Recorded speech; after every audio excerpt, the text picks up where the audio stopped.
अस्सलाम वालेकुम स्टूडेंट्स, मेरा नाम उसामा परवेज़ है और आज जो टॉपिक हम डिस्कस करेंगे वो सेकंड ईयर फिजिक्स से होगा। टॉपिक का नाम होगा कूलम्स लॉ और चैप्टर का नाम है इलेक्ट्रोस्टैटिक्स। सही है, तो टॉपिक का नाम होगा कूलम्स लॉ। अच्छा, टॉपिक के लिहाज से मैं आपको बता दूं दी मोस्ट इम्पोर्टेंट टॉपिक है सेकंड ईयर के सिलेबस में। इसमें से एमपी टेस्ट में शॉर्ट क्वेश्चंस पूछे जाते हैं, शॉर्ट क्वेश्चन बोर्ड में और लॉन्ग क्वेश्चन भी आ जाता है। ठीक है, तो काफी इंपॉर्टेंट टॉपिक है। चैप्टर का नाम है इलेक्ट्रोस्टैटिक्स। इलेक्ट्रोस्टैटिक्स, ठीक है। तो दोनों का बेसिक थीम आपको पता होना चाहिए। फर्स्ट हम इलेक्ट्रोस्टैटिक्स को डिस्कस करते हैं। तो इलेक्ट्रोस्टैटिक्स फिजिक्स की वो ब्रांच है जिसमें हम इलेक्ट्रिक चार्जेस को डिस्कस करते हैं जो कि स्टैटिक है, एट रेस्ट है और उन पे कोई भी फोर्स, इलेक्ट्रिक फोर्स एक्ट कर रही है। So by definition the study of electric charges at rest or static influenced by some electric forces,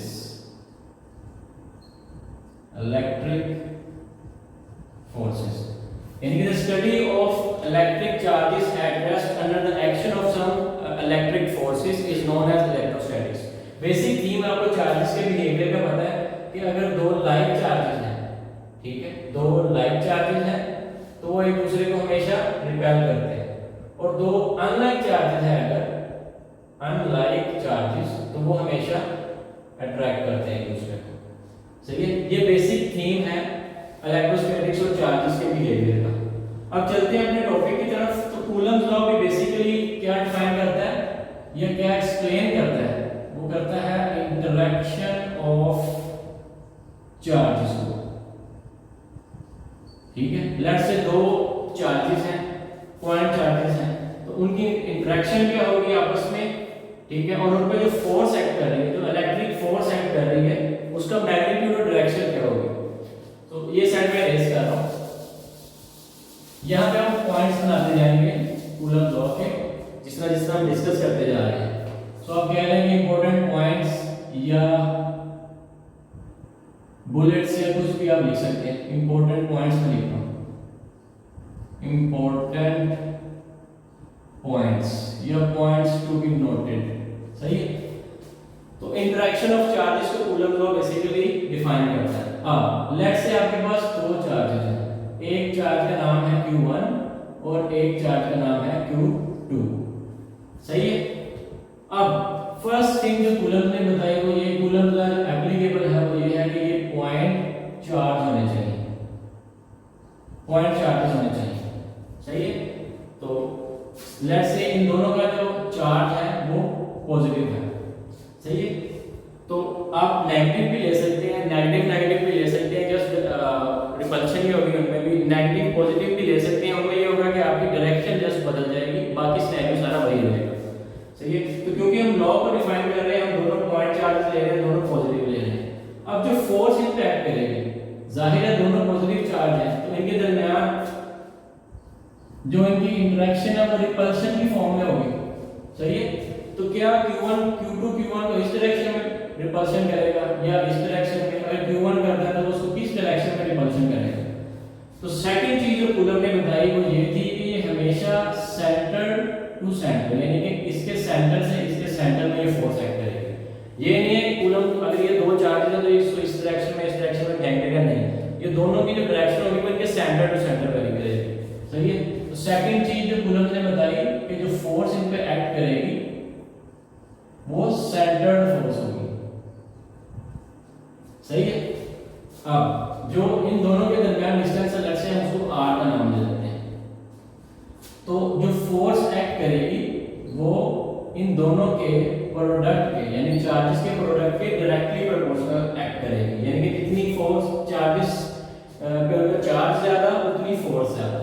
ठीक है, और सेकेंडली ये फोर्स इन दोनों के दरमियान जो डिस्टेंस है उसके स्क्वायर के इनवर्सली प्रोपोर्शनल होगी। सही है, तो यानी कि ये फॉलो करती है इनवर्स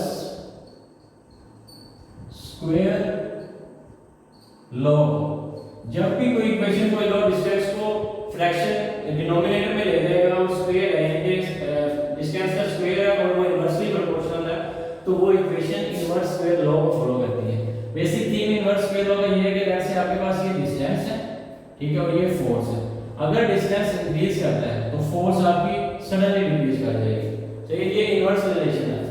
अब लेट्स से कितना करेगी, तो स्क्वायर है यहां पे, तो 2 2 जा 4, ठीक है।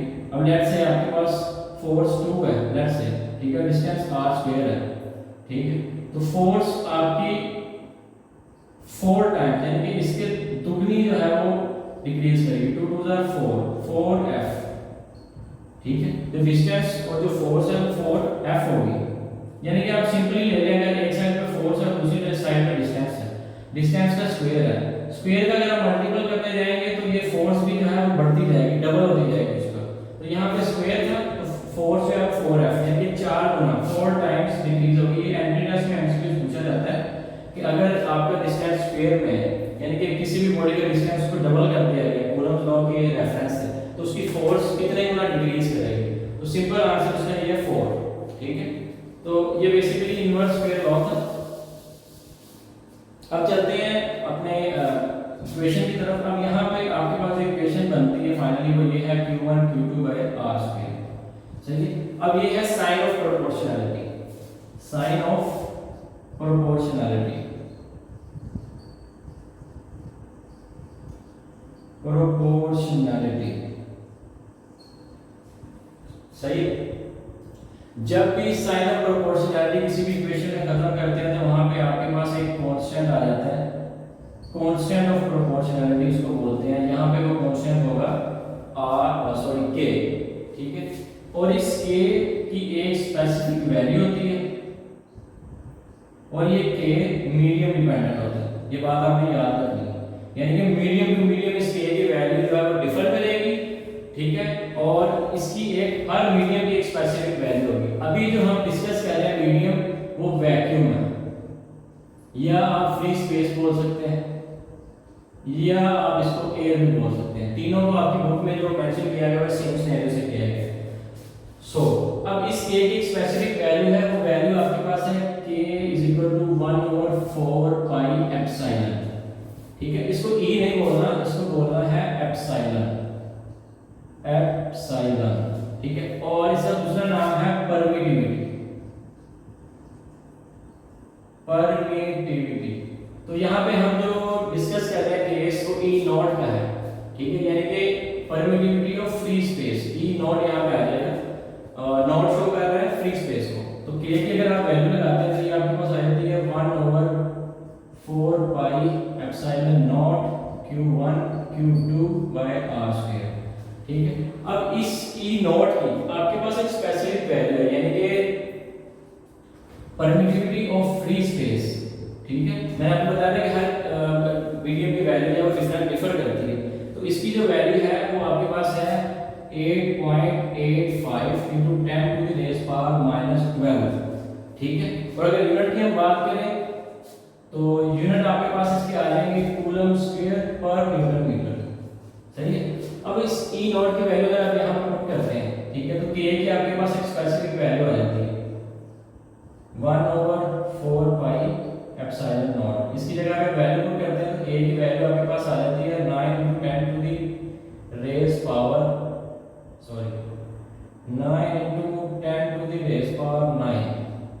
काफी ह्यूज वैल्यू है।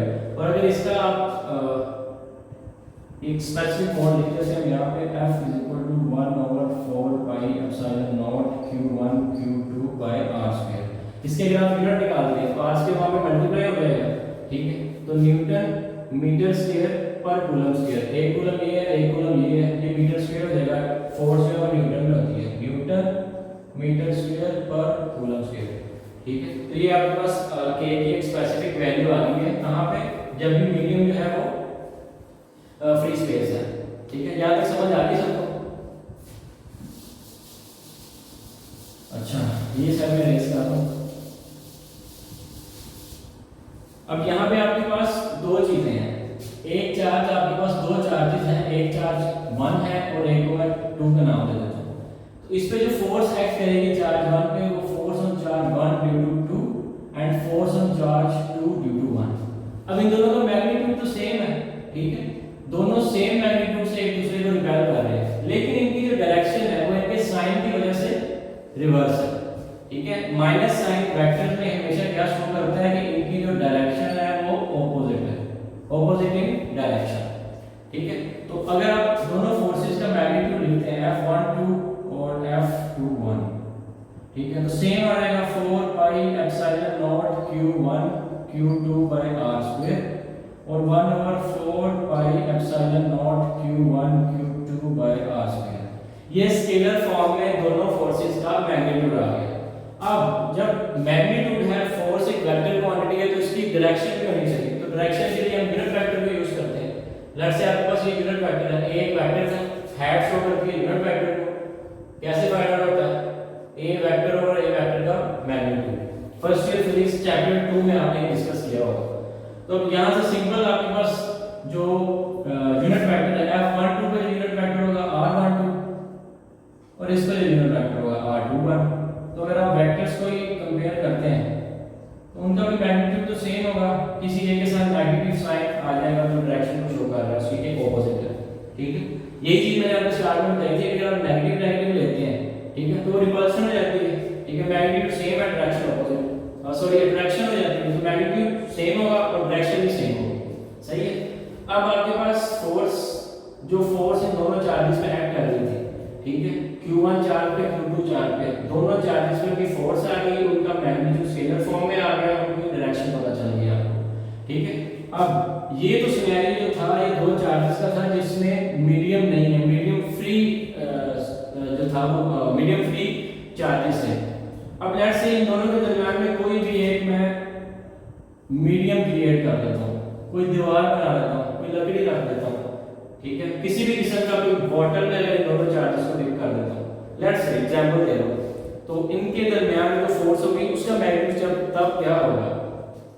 तो लेट्स से आपकी बुक में जो मेंशन है वो है इंसुलेटर। लेट्स से आपका जो मीडियम है वो इंसुलेटर या डाइइलेक्ट्रिक, ठीक है, वो कहता है कि इन दोनों के दरमियान जो मीडियम है लेट्स से वो डाइइलेक्ट्रिक है या इंसुलेटर है, डाइइलेक्ट्रिक। तब इस फोर्स का मैग्नीट्यूड क्या होगा, क्या इस पे असरअंदाज होगी कोई चीज? बिल्कुल होगी।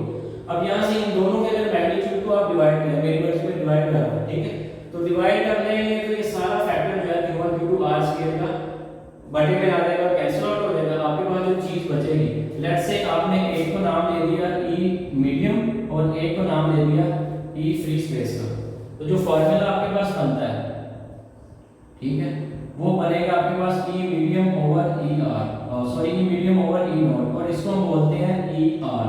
E r क्या है? Relative permittivity, relative permittivity. अब यहाँ पे मैंने इसको डिवाइड क्यों किया है? जब भी आपने किसी भी मीडियम की कोई भी रिलेटिवनेस फाइंड आउट करनी होती है, जिस तरह आप let's say density find out करते हैं, तो density of medium over density of water, आप जहाँ पे इसकी वैल्यू मैक्सिमम होगी, ठीक है, वहां पे आपको इसको डिस्कस करना है, जिससे आपको एक चीज पता चलती है कि जो फोर्स ऑफ मीडियम है वो हमेशा लेसर होगी फोर्स ऑन फ्री स्पेस, और इसी तरह से EM जो परमिटिविटी है वो हमेशा ज्यादा होगी परमिटिविटी ऑफ फ्री स्पेस से। सिंपल सी बात है, अगर ज्यादा होगी तो इस फैक्टर के इंक्रीज होने के चांसेस है ना। यहाँ पे अगर 10 है और नीचे 5 है तब भी कोई फैक्टर आपके पास आता है।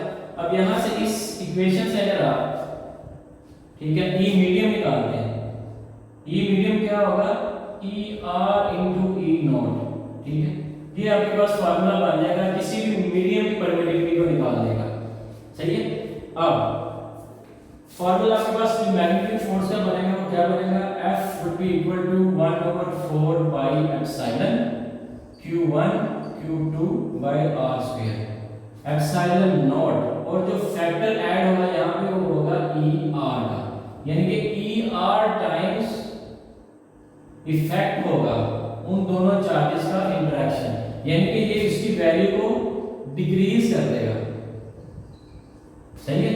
ER का जो फैक्टर है वो दोनों चार्जेस की इंटरेक्शन को डिक्रीज कर देगा। अब बेसिकली ई आर को देखें तो ये रिलेटिव परमिटिविटी है, तो इसके नाम से ही पता चलता है कि ये परमिट करेगा, परमिट तो करता है ये, लेकिन ये खुद से एक फोर्स लेट्स से आप ये प्रोवाइड करें कि दोनों चार्ज अगर रिपेल हो जाए तो जल्दी से रिपेल हो जाए या उनकी फोर्स में इजाफा हो जाए, या अगर दोनों अनलाइक चार्ज है तो अट्रैक्शन हो गया तो दोनों फौरन ही अट्रैक्ट हो जाए, नहीं ऐसा बिल्कुल नहीं होता।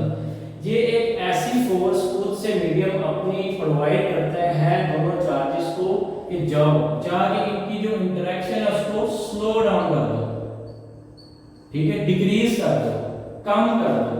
तो ई आर टाइम्स फैक्टर। अब आपसे अगर कोई पूछे कि अगर एक फ्री स्पेस में एक चीज रखी थी, ठीक है, दो चार्जेस रखे थे फ्री स्पेस में और उनमें एक मीडियम ऐड कर दिया है बाद में, तो क्या इफेक्ट आएगा उस पे?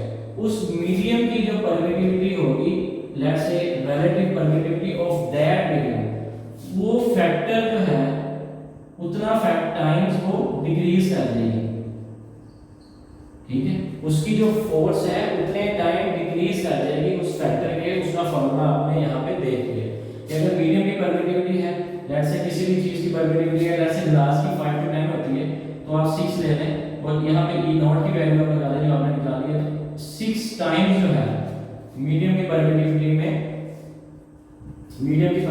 में इससे इजाफा हो जाएगा, सही है।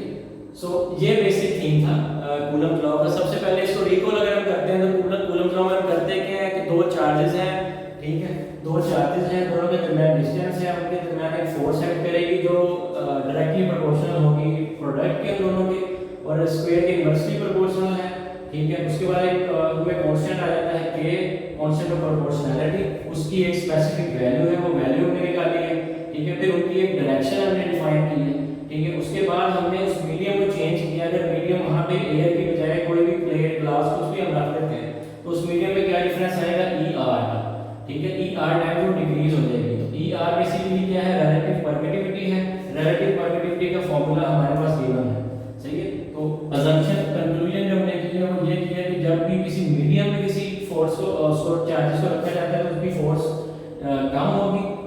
क्यों कम होगी? क्योंकि उसकी रिलेटिव परमिटिविटी जो है वो इंक्रीज कर जाएगी। मीडियम की रिलेटिव परमिटिविटी हमेशा नॉट की जो स्पेस की परमिटिविटी है उससे ज्यादा होती है, ठीक है।